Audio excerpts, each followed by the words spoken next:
영화에 대해서 좀 얘기를 시작해야 되겠습니다.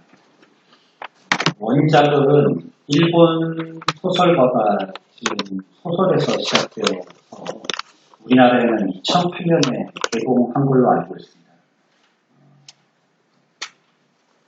우리나라 번역으로 나온 제목은요, 눈먼 자들의 도시라는 영화입니다. 원 제목은 블라인드 미스, 앞을 보지 못하는 자, 이런 뜻이고요. 어떤 도시에 시민들이 있는데 알지 못하는 이유로 어디에선가 한 사람이 눈이 멀게 되어지는 그러한 전염병에 감염이 돼서요, 한 사람 두 사람씩 그 사람에 의해서 모든 도시의 사람들이 다 눈을 보지 못하게 된다는 내용입니다. 그 도시에 유일하게 한 여인이 있는데 이 여인 한 사람만 빼놓고는요, 전부 다 조금씩 시력을 잃어가기 시작합니다. 이 여자는요, 자기의 남편도 결국 시력을 잃게 되어서요, 그 남편을 보살피기 위해서 자기는 아직 시력이 살아있지만 그 남편과 함께 시력을 잃은 장림 행세를 하며 그 시력을 잃은 사람들만 모이는 수용소에 같이 자원해서 들어가게 되어집니다. 그 수용소의 모습은 정말로 비참할 정도로 참상이다 할 정도였습니다.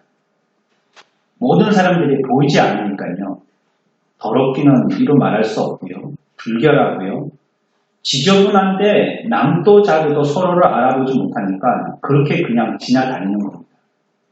물론 씻지도 잘 않고, 여성분들은 나올 때 외출을 할 때 화장을 한다든지 예쁜 옷을 단장한다든지 그렇지만 보이지를 않으니까 전혀 그렇게 할 필요가 없는 겁니다. 게다가 부끄러움도 없어지고요, 거기에다가 나중에는 도덕도 윤리도 점점 상실되게 됩니다. 그래서 이 바이러스가요, 결국은 그 수용소에 있는 사람들을 넘어서 그 지역의 도시 전체로 퍼지게 돼서 이제는 수용소의 의미가 없게 됐어요. 수용소 사람들이 도시로 나오게 되어졌는데 도시 전체가 수용소나 마찬가지 형편에 이르게 된 것입니다. 그런데 이렇게 눈이 보이지 않는 모두 다 눈먼 사람들이 있는 이 세상에서 가장 큰 힘을 발휘했던 사람들이 있어요. 누굴 것 같습니까? 모두가 눈멀었어요. 그 가운데에서 가장 큰 영향력을 발휘했던 사람은 누구일까요? 바로 예전부터 눈멀었던 사람들입니다. 예전부터. 눈먼 게 이제 익숙한 사람들이죠. 다시 얘기하면. 그래서 그 사람들은 보이지 않는 사람들이 들고 다니는 그 지팡이 있지 않습니까? 이렇게 앞에 이렇게 거치는 것이 있는지 확인해 보는 지팡이. 이거 가지고 사리와 사물을 다 분간해내는 겁니다. 그래서 이제 눈먼 사람들은 가다가 막 넘어지기도 하고 다치기도 하고, 어떤 사람들은 낭떠러지로 떨어지기도 하고 계단에서 구르기도 하고 하는데, 이 사람들은 마치 보는 사람들이냐 그 지팡이 하나로 종횡무진한 것입니다. 악의 세상에서는요, 악에 익숙한 사람들이 삶을 유지하고 영향력을 발휘하게 됩니다. 악한 세상에는 더 악한 자들이 힘의 원리 가운데에 지배층에 올라서게 되어집니다. 더 하기 때문에 뭐든지 다 자기의 유리하게 활용해 볼 수가 있는 것입니다. 그래서 이 자들은요, 눈먼 이 도시에서요, 폭력을 행사하면서 그 가운데에서도 많은 부를 축적합니다. 그래봐야 전부 다 눈먼 자들이기 때문에 특별하게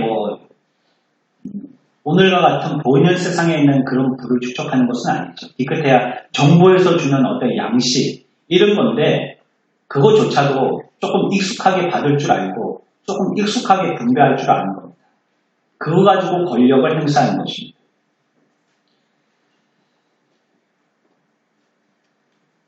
아무짝에도 쓸모없는 금은보석 폐물들, 그리고 얼마만의 현금, 이런 것들이 그들의 부를 갖다가 쓰게 하는 어떤 권력의 중심에 있게 됐습니다. 그리고 거기에 빌붙어서요. 그 권력자에게서부터 나오는 떡고물고 같은 것을 갖다가 얻어먹으면서 사는 또 다른 부류의 사람들이 있습니다. 그들도요, 패를 이루어가면서요, 나름대로의 권력의 그룹을 만들어서 만족스러워하면서 자신들의 힘과 부를 자랑합니다. 하지만 이런 것들은 뭐 기껏해야 더러운 쓰레기장 속에서 나오는 가난과 풍요일 뿐이죠. 하지만 눈먼 자들에게는 그것이 자기들에게 누릴 수 있는 가장 풍요라고 이렇게 굳게 믿고 있는 것입니다. 그 도시의 사람들은 모두가 눈멀었기 때문에요. 자기들이 얼마나 더러운지, 자기들이 얼마나 불결한지, 자기들이 얼마나 추악한 환경 가운데 살고 있는지, 그리고 얼마나 말도 안 되는 음식을 음식인 양 먹고 있는지, 자신이 얼마나 더러운 냄새를 풍기고 있는지, 자기의 모습은 얼마나 추하게 살아가고 있는지, 또 그렇게 변해가고 있는지에 대해서 점차 둔감해져 갑니다. 근데 이 영화에서는요, 남편과 함께 수용소에 갔던 유일한 그 여자만 세상을 바로 보는 것입니다. 이 세상의 참상이 어떠한지 그 여자만 바로 보지, 나머지 사람들은 그것을 제대로 보는 사람이 없이 그저 그것을 익숙해져 가는 것이에요. 이 영화의 마지막은요, 이 도시에서 제일 먼저 눈멀었던 사람이요, 희미하게 눈을 갖다가 뜨기 시작하는 모습으로 영화가 끝나게 되겠습니다. 이제 눈멀어서 장님처럼 살고 있는 이 세상에 눈을 뜨고 그 죄악성을 갖다가 바로 볼 수 있는, 분별할 수 있는 자들이 나오게 될 것이라는 희망을 주면서 영화는 마치게 되는 것입니다. 이 영화가 오늘날 우리 시대를 반영하는 것이 아닐까요? 힘의 원리 가운데에서요, 그 힘의 풍요 가운데서 살고 있고요, 허세를 부리면서 살고 있고요, 모두 다 보지 못하는 가운데 눈먼 도시 가운데 살고 있지만 우리의 삶들이 얼마나 더럽고 얼마나 추악하고 얼마나 비윤리적이고 얼마나 비도덕적인지 처음에는 눈을 조금이라도 뜨고 있었을 때는 그것이 감지되어지지만요, 시간이 가면 갈수록 그 가운데서 우리들은 점점 그런 것들에 대해서 익숙해지고 둔감해져 가는 것이 아닌가 생각해 봅니다. 이 세상은 실로 눈먼 자들의 도시입니다. 성경은요, 우리 그리스도인들을 통하여 말할 때에 우리들은 이 세상에서 눈뜬 자들이다 라고 얘기하고 있습니다. 그 영화 속에서 유일한 눈을 뜨고 있던 여인과 같이 이 시대 가운데 유일하게 눈 뜨고 있는 자들은 바로 저와 여러분들 크리스찬입니다. 이 세상이 얼마나 무력하고 또 지저분하고 잔인하고 어두운지 볼 수 있는 눈을 갖고 있는 게 바로 저와 여러분들인 것입니다. 하지만 눈을 떴다고 하는 우리들조차도요, 눈먼 자들이 열광하는 그 풍요 가운데, 하지만 가난 가운데 풍요죠. 눈먼 자들이 가지고 있어봤자 얼마나 가깝겠습니까? 모든 도시가 다 눈멀어 있는데, 또 나약하기 짝이 없는 권세를 부러워하고요, 그것이 오늘 우리들 교회까지 투입이 되었어요. 그런 것 가지고 세상에 보이지 아니하는 눈먼 자들이 자랑하는 것을 가지고 교회 안에 눈뜬 자들조차도 그것으로서 자랑하려고 한다는 이 현실이 정말 마음 아프게 하는 것입니다.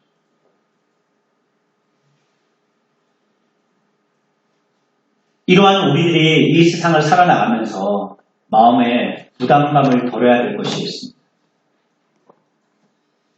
어쩜 우리의 눈높이를 너무나도 낮췄기 때문에요, 그들의 모습이 그렇게도 부러울 수 있는 것입니다. 우리가 눈 뜨고 있고 그들은 눈 멀었다는 것에 대해서 인식하지 못하고 있기 때문에요. 그래서 그들이 조금 갖고 있는 것, 그리고 나약한 권세, 그것을 우리들은 부러워하는 줄도 모르겠습니다. 그때 우리들은요, 그들의 우리가 생각하는 형통 가운데 있을 때에 우리들은 마음에 시리에 빠지게 되었습니다. 낙심하게 되더라는 거예요. 이 상황을 제대로 직시하지 못한 거죠. 하지만 내가 당장 그들이 부러워 보이니까 그걸 보고 잘되고 또 그 권세는 점점 더 커지고 또 그 가난 속에 있는 풍요는 더욱더 많아지고 하는 그런 모습들을 보고 우리들은 낙심하게 되더라는 것입니다. 하나님의 은혜 안에서 구원의 기회를 주신 여러 난관들을 통과하면서 힘겨웠던 시절들을 기억합니다. 하지만 악인들의 형통은요, 어떤 의미인지 잘 이해하지 못하는 데 대해서 그렇게 힘들었던 자신하고 비교해 보면서요, 하나님께 불평을 가지고 의문스러워할 때가 있더라는 것입니다. 솔로몬은 이런 일을 보고 낭망하고 또 요동하고 있습니다. 전도서 10장 6절에요. 우매한 자가 크게 높은 지위들을 얻고 부자들이 낮은 지위에 앉는도다. 또 내가 보았노니 종들은 말을 타고 고관들은 종들처럼 땅에 걸어 다니는도다. 라고 말씀하고 있습니다. 종들이 말을 타고요. 악인들이 앞에 가서 번창하고 성공을 거두는 것에 비해서 경건한 사람들은요, 비천하게 되어지고 또 멸시받게 되어지고 낮은 상태에 있는 자신들의 모습을 보면서요, 솔로몬은 요동한다는 거예요. 어떻게 이렇게 될 수가 있느냐고 스스로에 대해서 낙심하고 있는 거예요. 내가 볼 때는 저 사람들은 악인들인데, 거룩하지 못한 사람들인데, 저 사람들은 하늘에서 불이 떨어져갖고 몇 번이도 태워줘도 모자랄 사람들인데 어떻게 저 사람들은 자꾸 저렇게 흥황하고 우리들은 거룩을 힘쓰는 사람들인데 어째서 우리는 이렇게 예수 믿는 것이 힘겹게만 느껴질까 하고 솔로몬은 스스로에 대해서 낙심하고 있는 겁니다. 하지만 악인들이 번창하고 승승장구하는 이런 모습에 대해서 성경은요, 우리 그리스도인들이 낙심하지 말아야 된다고 해요. 그들의 그런 모습을 보고 낙심하지 말라는 거예요. 다시 얘기하면 너희들은 눈뜬 자들이니까 눈먼 자들을 부러워하지 말라는 것이죠. 그래서 그 이유 몇 가지를 생각해보고 마치겠습니다. 첫 번째는요, 악인들의 형통은요, 그 형통 자체가 그들 스스로에게요, 올무와 저주가 됩니다. 그래서 그것을 부러워하면 안 되는 것입니다. 잠언 1장 32절에 어리석은 자의 패고는 자기를 죽이며 미련한 자의 안일은 자기를 멸망시키려니와 라고 얘기하고 있습니다. 형통이라는 것은 우리들에게 어떤 안정감을 줍니다. 형통하게 되어지면 마음에 평안을 주죠. 하지만 악인들에게는 그러한 형통이요, 자기들의 악을 더 부추기는 연료로 사용될 뿐이라는 것입니다. 평안해서 어떻게 하느냐? 형통돼서 어떻게 되느냐? 그것 가지고 더 악하게 하더라는 겁니다. 호세아 13장 6절에 그들이 먹여준 대로 배가 불렀고 배가 부르니 그들의 마음이 교만하여 이로 말미암아 나를 잊었느니라 라고 얘기했습니다. 하나님이 먹여주셨는데 그 먹는 것 갖고 배부르니까 하나님을 잊어버리더라는 거예요. 그 사람들은 어떻게 되겠습니까? 더 많이 먹을수록 더 많이 잊혀집니다. 그래서 더 많이 배가 부르고 더 많이 형통할수록 하나님에게서는 점점 멀어지는 것입니다.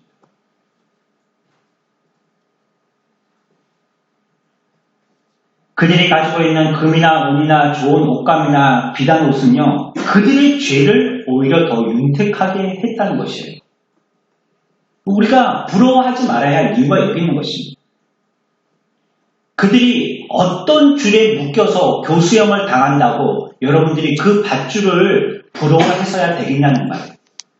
만약에 교수형 당하는 그 밧줄이 금으로 만든 밧줄이라고 여러분들이 그 밧줄을 갖다가 부러워해서 되겠냐는 거예요.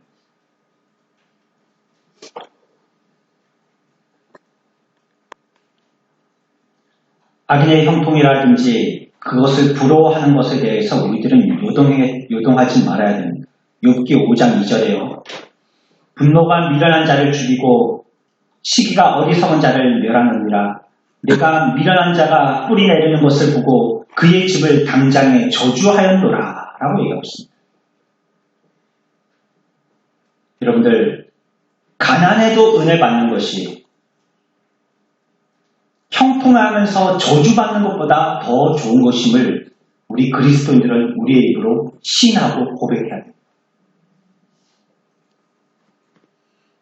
악인들은 그런 형통에도 불구하고요, 결국은 하나님의 저주 아래 있다라고 얘기하고 있습니다.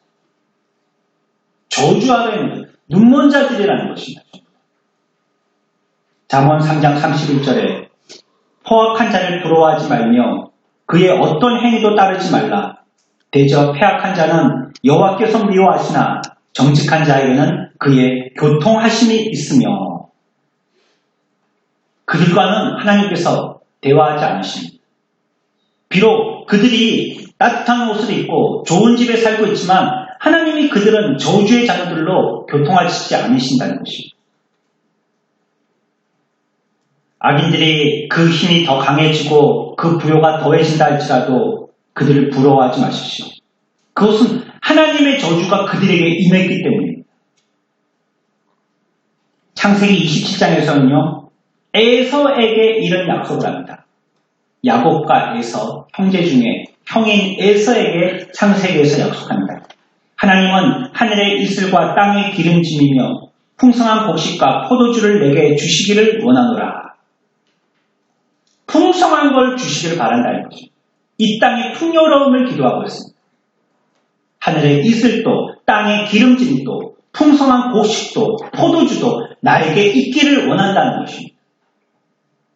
하지만 곧바로 우리가 같이 읽어야 될 성경 구절이 있는데요. 로마서 9장 13절입니다. 기록된 바 내가 야곱을 사랑하고 에서는 미워했다 하신과 같으니라 라고 얘기하고 있습니다. 비록 에서는 풍성한 가운데 있었지만 하늘의 이슬과 땅의 기름짐이 있었지만 풍성한 곡식과 포도주가 있었지만 그 에서에 대해서는 하나님이 어떻게 하셨다고요? 에서는 미워하셨다는 겁니다. 야곱은 달랑 막대기 하나 들고 있었지만 하나님은 야곱을 사랑하셨다라고 얘기하고 있습니다. 내가 야곱처럼 막대기 하나와 보따리 하나만 가졌다 할지라도 야곱처럼 사랑받고 있는 것을 기억해야 합니다. 악인은 에서처럼 땅에 기름진 것을 누리고 있지만 하나님은 결코 그들을 사랑하시지 않는 것입니다.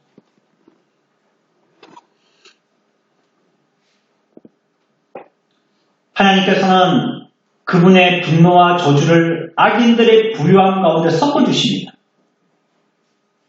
그렇기 때문에 그들이 아무리 풍요하다 할지라도 형통하다 할지라도 우리가 그 가운데서 요동해서는 안 되는 것입니다. 뒤에 가서 또 한번 말씀드리겠지만 그것을 부러워해서도 안 됩니다. 왜냐? 부러워하는 순간 나도 그 저주의 동참자가 됩니다. 오늘날 젊은이들이 하는 말이 있습니다. 부러워하면 뭐 하는 거라고요? 제가 그 표현을 쓰려고 하다가 이건 별로 성경적인 건 아닌 것 같아서 표현을 쓰지 않습니다. 하지만 성경은 얘기하고 있어요. 부러워하면 그 저주에 같이 동참자가 된다라고는 얘기하고 있어요. 그래서 우리들은 악인들의 형통을 절대 부러워해서는 안 되는 것입니다. 스스로 그들에게 올무가 되기 때문이라는 거예요. 악인들 스스로 그들이 행하는 그 풍요로움과 부유함 때문에 그것이 자기들에게 스스로 저주거리가 되기 때문이라는 거예요. 두 번째, 우리가 그들의 풍요를 부러워하지 말아야 할 이유가 있습니다. 악인의 형통에는요, 반드시 비싼 대가가 치러지기 때문이에요. 값비싼 대가를 치르게 되어집니다. 악인들은 그들이 소원하는 세상을 얻는 대신에요, 자신의 영혼을 잃어버리게 되어집니다. 하늘의 형통은 얻지만요, 땅의 형통은 얻지만요, 하늘의 영광은 얻지 못합니다. 생명을 잃으면서 집을 살려고 하는 어리석은 자가 되지 말아야 될 것입니다. 한 사령관이 그 나라에서 그 나라를 점령하였을 때 자기의 군인들에게 아무것도 강탈하지 못하도록 명령을 내렸습니다. 근데 한 병사가 그 지역에 누군가의 포도밭에 들어가서 포도원을 강탈하였습니다. 포도 몇 성이를 따먹은 것이에요. 사령관은요, 그 병사를 본보기로 삼으려고 교수형에 처하게 되어집니다. 어떤 사람이요, 그 훔친 포도송이를 부러워합니다. 그랬더니 그 교수형 당할 병사가 얘기합니다. 나를 부러워하지 말게. 나는 내 포도에 대한 비싼 값을 치르게 되었단 말일세. 라고 얘기합니다.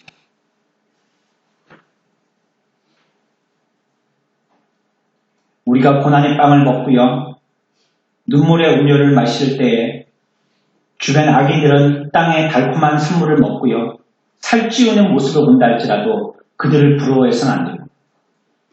그들의 부는요, 바로 피값이기 때문에 그렇습니다. 너무나 비싼 값을 치르는 것이기 때문에 그렇습니다. 악인의 형통을 부러워하는 것은 악인들의 그 악이 나조차도 악하게 만들 수 있기 때문에 우리들은 그 형통을 부러워해서는 안 됩니다. 악인이 형통하는 것 때문에 시기하는 사람은요, 그들처럼 결국은 형통하고 싶어서 유혹에 빠지기 쉬운 사람이 되고 맙니다. 우리들은 악인의 형통을 부러워하지 말아야 합니다. 잠언 3장 31절에 포악한 자를 부러워하지 말며 그의 어떠한 행위도 따르지 말라. 우리 다 같이 한번 해봅시다. 다 같이 한번 해봅시다. 포악한 자를 부러워하지 말며 포악한 자를 부러워하지 말며 그의 어떤 행위도 따르지 말라. 그의 어떤 행위도 따르지 말라. 이건 식사 선포입니다.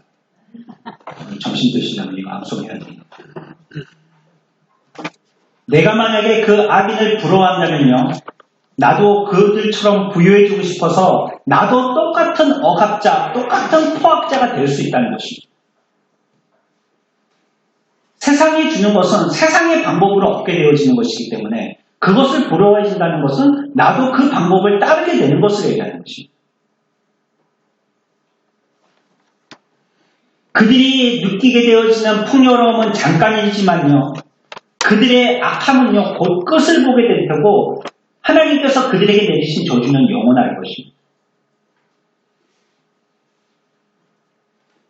약속을 깨뜨리고 속임수를 써서 장사하여서 이전보다 더 큰 성공을 거둔 사람들을 보면서 그들을 부러워한다면요, 나는 그들처럼 성공하고 싶어서요, 그들과 같은 죄에 빠지고요, 그들처럼 악하게 행하게 되어서 결국 그들과 같은 위험에 처하게 됩니다.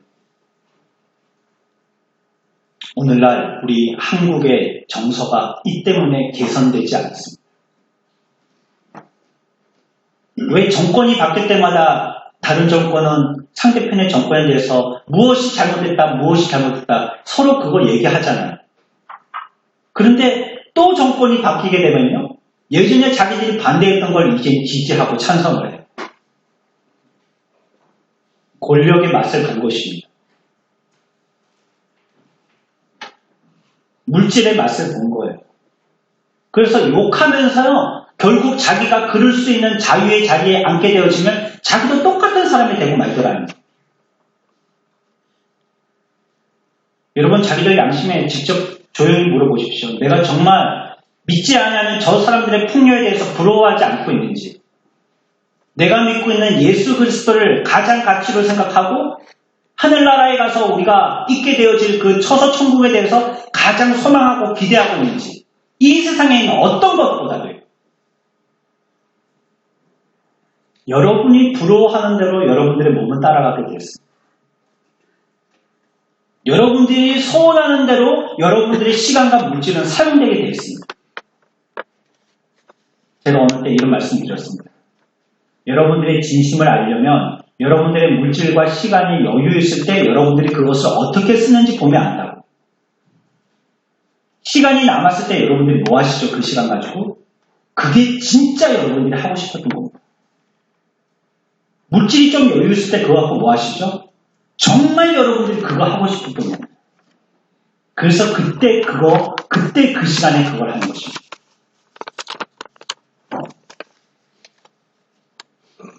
그들이 악하다라고 하면서요.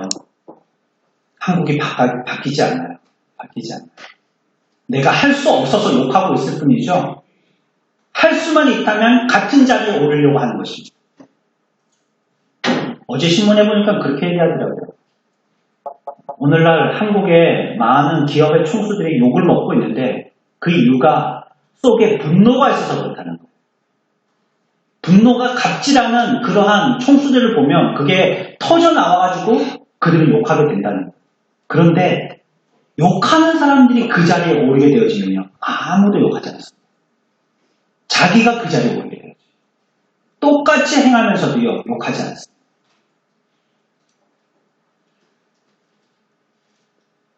우리가 이 땅에 발붙이고 있지만 하늘나라 백성임에도 불구하고 눈먼 자들과 같이 부러워하면서 그들의 탐닉 가운데 같이 섞여 있더라는 거예요. 부러워하지 말아야 됩니다. 부러워하면 여러분들도 같은 저주에 빠지는 것입니다. 부러워하면 여러분들도 같이 눈멀게 되는 것입니다. 세 번째 우리가 기억할 것이 있습니다.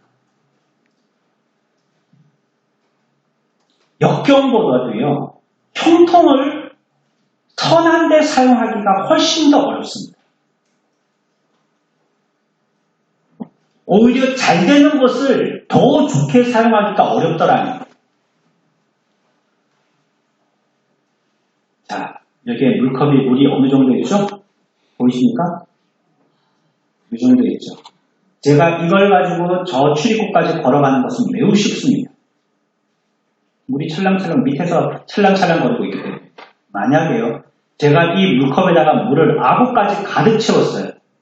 이걸 들고 저 출입구까지 가기가 물 한 방울도 흘리지 않고 가기가 쉬울까요? 어려울까요? 어렵습니다. 너무 많이 들어있기 때문에 너무 아구까지 가득 차 있기 때문에 역경을 지날 때요 우리들은 우리의 마음을 하나님께 향하게 되어집니다. 하지만 형통할 때요. 우리들은 하나님께 향하였던 우리의 마음들이 그저 헤쳐버리게 되어집니다.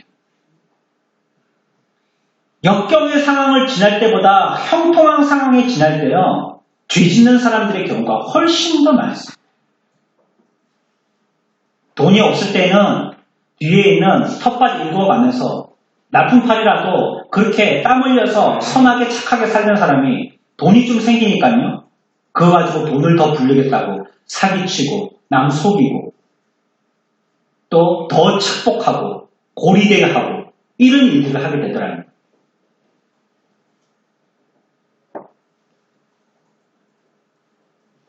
이스라엘 백성들은 애국 땅에 있을 때는 굉장히 선했습니다. 비록 힘은 없었지만 애굽에서 종살이하고 있었지만 그들은 선한 사람들이었어요. 그런데 이들이 언제부터 하나님 앞에 비난거리가 되어졌느냐? 약속의 가나안에 들어갔을 때부터입니다. 신명기 32장에 보면 가나안 땅에 들어갔을 때 하나님께 이들은 어떻게 했냐면 불순종 정도가 아니고 뭐라고 표현하고 있냐면 반역했다라고 얘기했습니다. 대적했다는 것입니다. 하나님과 맞붙어서 싸웠다는 것입니다. 정신 나갔죠. 개미가 사람하고 싸우려고 하는 거나 마찬가지죠. 개미는 숫자라도 많지. 인간 숫자 그거 하나님이 한번 부르시면 다 날아갈 수밖에 없는 숫자인데 그 숫자 갖고 하나님하고 뭘 싸워보겠다고. 하나님과 반역했다는, 대적해서 싸웠다는 것이에요. 약속의 땅에서 윤택하고 살쪘기 때문에요. 하나님을 경홀히 여긴 것입니다.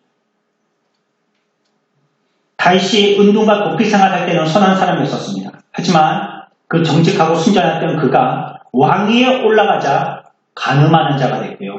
또한 살인자가 되었습니다. 역대하 17장 3절에서 여호와께서 여호사밧과 함께 하셨으니 이는 그가 그의 조상 다윗의 처음 길로 행하여 바알에게 구하지 아니하고 라고 얘기했습니다. 무슨 말이냐면 다윗의 처음 길로 행하고 라고 얘기하고 있습니다. 처음에 다윗은요, 최선을 다해서 선하게 했다는 뜻입니다. 처음에는 잘했다는 거예요, 다윗이. 근데 뒤에 가서는 망쳐먹었다는 거예요. 우리들에게 역경이 오면요, 단 한 가지만 보게 됩니다. 우리에게 고난과 어려움이 오면 한 가지에 집중하더라는 거예요. 뭘 집중하겠어요? 우리에게 힘들고 어려운 일들이 있을 때 우리들은 뭘 집중하겠어요? 살 길이 없기 때문에 하나님만 바라보게 되더라는 거예요. 다른 길이 없으니까요. 여러분들이 교통사고가 나가지고 여러분들의 자녀가 교통사고가 나와가지고 응급실에 의식을 잃은 채 피 흘리고 쓰러져 있다고 생각해 보십시오. 부모가 할 수 있는 것은 아무것도 없습니다. 아무것도 없습니다. 돈이 억만금이 있어도 자녀를 위해서 아무것도 할 수 없습니다. 오직 할 수 있는 방법은 하나님께 매달리는 겁니다. 한 가지 방법밖에 없죠. 하지만요, 형통하면 어떻게 되느냐? 여러 가지를 보게 됩니다. 한 가지 하나님만 보지 않고 세상에 있는 땅의 것 여러 가지를 보게 됩니다. 그러니 우리가 예수 믿을 때요, 우리의 힘이 이와 같이 써보지도 못하고 죽어버리는 것입니다. 다 나뉘어져 버렸어요. 우리에게 주신 인생, 하나님 앞에 불태우라고 우리에게 주신 열정들, 또 우리에게 주신 건강들, 우리에게 주신 물질들, 우리에게 주신 시간들, 세상의 여러 가지의 것들에 나뉘어진 나머지 하나님 앞에 써보지도 못하고 다 소진돼 버리더라는 거예요. 너무 우리의 목적이 많아요.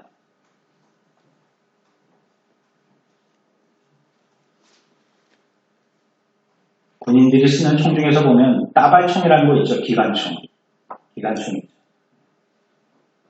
어떤 실험하는 영상을 봤는데요. 500발을 쐈는데요. 30발이 제대로 안 맞아요.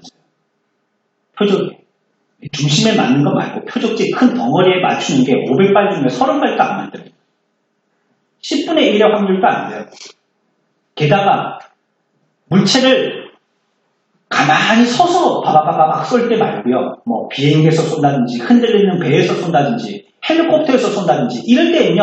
더 명중률은 떨어지는 것입니다. 한데요. 가만히 있고 겨우 한 발 한 발 쏘는데도요. 집중해서 쏘는 저격수의 총은요. 한 발 쏘면 거의 90% 적중합니다. 한 발 쏘는데 집중해요. 저격수는 그 한 발에 목숨 걸거든요. 자기가 한 발 쏴서 맞추지 못하면 그 저격수의 총이 나를 관통할 수 있기 때문에 한 발에 목숨 걸거든요.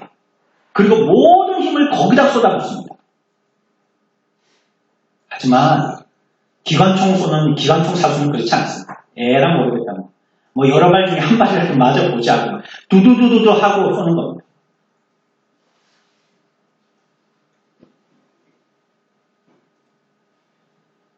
형통함은 내가 세상과 하나님 중 무엇을 더 사랑해 주는지 우리들에게 얘기합니다. 분명히 우리들에게 얘기합니다.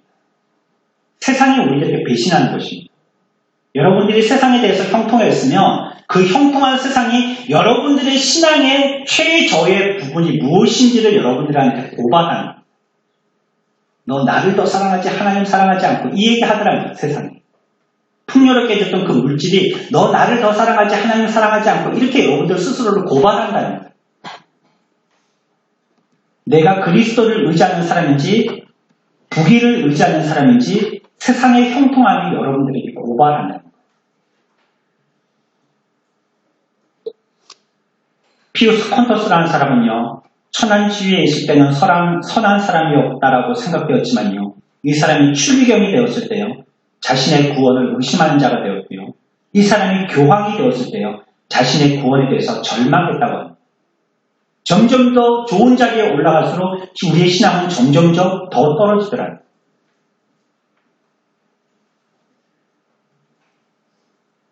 아유, 내가 돈만 많으면 시간만 많으면 예수 잘 믿을 텐데 돈 많고 시간 많아 보십시오.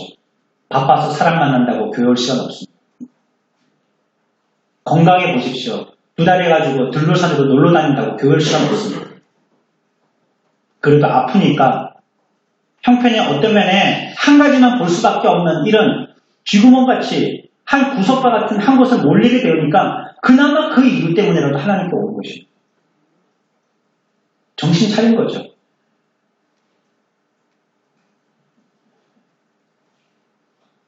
역경 때에는 천인이 넘어지지 않을 것이지만요. 형통할 때에는 만인이 엎드러질 것입니다. 기억해야 합니다. 그들의 형통을 부러워하지 마십시오. 네 번째 우리가 기억할 것이 있습니다. 악인의 형통함이요. 그들의 종말과 파멸을 재촉하는 것입니다. 그들이 형통하면 형통할수록 더 빨리 망하는 것입니다. 시편 37편 1절에 악을 행하는 자들 때문에 불평하지 말며 불의를 행하는 자들을 시기하지 말지어다.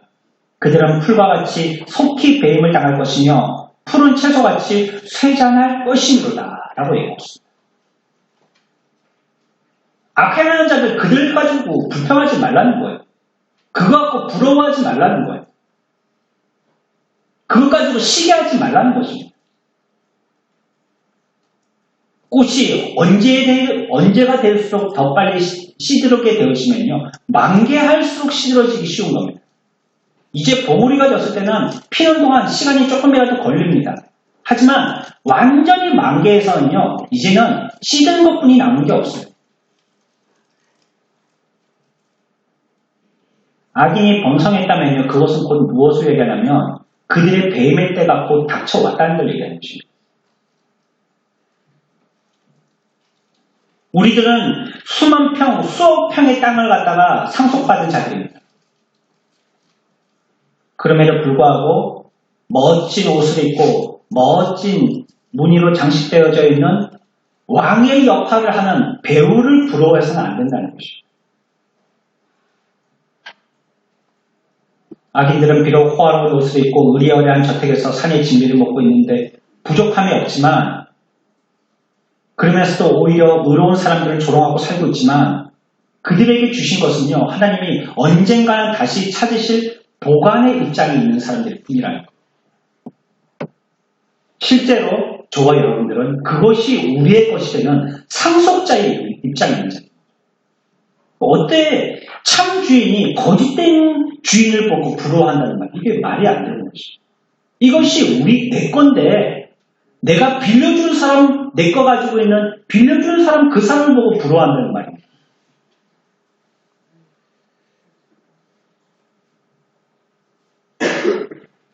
소도요, 빨리 죽는 소와 조금 더 늦게 죽는 소가 있습니다. 목초지에서 한가롭게 풀만 뜯고 세월 보내는 소는요, 살이 찌면 곧 잡아서 도살할 소입니다.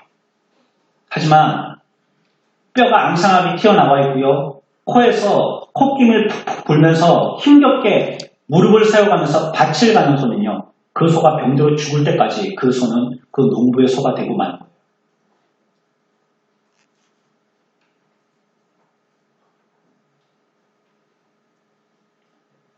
그러면서 우리가 또 한 가지 비교해서 생각할 것이 있습니다.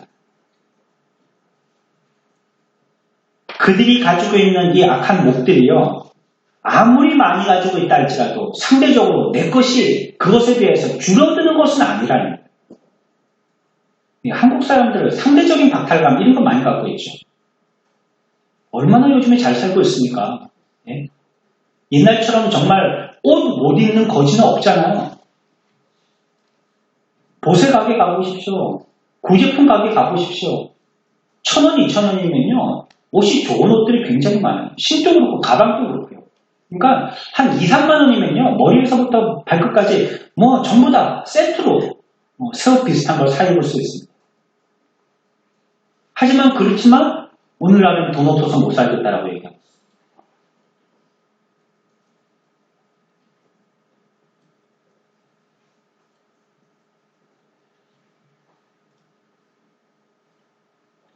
그들이 많이 가지고 있는 그것이 곧 내 것을 빼앗은 것이 아니라는 것을 기억하시기 바랍니다. 레아가 많은 아이를 출산한 것이요, 라헬이 한 명도 아이를 낳지 못한 이유는 되지 못한다는 거예요. 그들의 형통은 사실 나와는 전혀 상관이 없는 것입니다. 우리가 그것에 대해서 반응하고 있기 때문에 문제가 된 것입니다. 그들을 부러워하고 그것을 억울해하면서부터 그때부터 나와 그것이 관련되기 시작한 것입니다. 왜? 해필이면 악한 것과 관여가 돼요. 좋은 것과 관여가 돼야지. 선한 영역을 끼치는 사람들, 그 사람을 부러워하고요. 그 행실을 따르려고 하면 그 정신과 그 모든 모습들이 나와 이제 연관이 되기 시작합니다. 그러면 나도 조금씩 닮아가기 시작하는 거죠. 그런데 썩어 죽을 이 세상에 상속자도 아니고 보관자들이 있고 눈먼 도시에 사는 사람들과 같은 그런 추악한 가운데 비참함에 속해 있는 그런 사람들을 우리가 부러워하고 그것 가지고 억울해한다면 나도 그것을 닮아가는 사람이 되는 것입니다. 이 시대를 살고 있는 저 여러분들, 우리가 우리의 지위를 바르게 알아야 됩니다. 우리들은요, 비록 이 세상에서 미운 오리 새끼 대접받고 있지만 우리의 본 모습은 백조입니다. 우리가 우리 스스로를 옆에 있는 오리들처럼 생각하여서 나도 눈먼 도시의 눈먼 자들과 같이 생각하여서 그들이 추구하고 그들이 방향 잡고 있는 것을 같이 소원하고 같이 따라간다면 우리도 결과는 동일한 결과를 보게 되고 말 것입니다. 악인의 형통을 부러워하지 마십시오.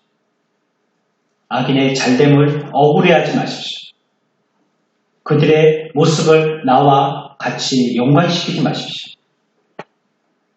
이 네 가지 이유를 살펴보았습니다. 정리하고 마치겠습니다. 첫 번째, 우리가 악인의 형통을 부러워하지 말아야 될 이유가 뭐라고요? 그것이 자기들에게 그렇다는 거예요. 스스로에게 저주와 뭐가 된다고요? 올무가 된다는 말이에요. 두 번째는요, 반드시 악인의 형통은요, 큰 돈을 내게 됩니다. 큰 값을 지불하게 됩니다. 세 번째는요, 오히려 역경에 있는 것이요, 그것을 선용하기가 훨씬 더 좋습니다. 역경에 있으면 정신 차리고 돌아올 확률이 높은데요, 형통하면 그러지 못하고 죽을 가능성이 많습니다. 네 번째는요, 악인이 형통할수록 종말을 앞당긴다. 악한 자는 풍요로울수록 더 빨리 망한다는 것입니다.